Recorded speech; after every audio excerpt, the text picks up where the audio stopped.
বাবুর্চিদের স্টাইলে চিকেন বিরিয়ানি রান্না করছি। তো এই তো পেঁয়াজ ভাজা হয়ে গেলে তেলে একটা কাঁচামরিচ দিয়ে দিয়েছি ফ্লেভারের জন্য। তারপর মুরগির মাংসটা পানি ঝরাতে জালিতে রেখে দিয়েছিলাম, পানিটা ঝরে গিয়েছে, সেটাই আমি সেই পেঁয়াজ বেরেস্তার মধ্যে দিয়ে ভালোভাবে নেড়ে চেড়ে নেব। তারপর আমি মশলাগুলো অ্যাড করবো। অবশ্য এভাবে রান্না করলে অনেক ভালো লাগে খেতে। এরপর আদা রসুন দেওয়ার পর দিয়ে দিলাম মরিচ গুঁড়া, তারপর আস্তে আস্তে গরম মশলা গুঁড়া, টেস্টিং সল্ট যা যা লাগবে আমি অ্যাড করে দিচ্ছি। এভাবে আপনারাও ট্রাই করে দেখবেন, ফ্লেভারটা একদম বাবুর্চিদের হাতে রান্নার মতো আসে, অনেক ভালো লাগে।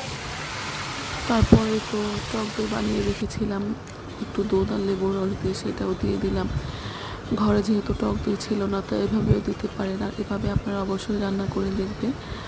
আর ভেজে রাখা আলুগুলো দিয়ে দিয়েছি।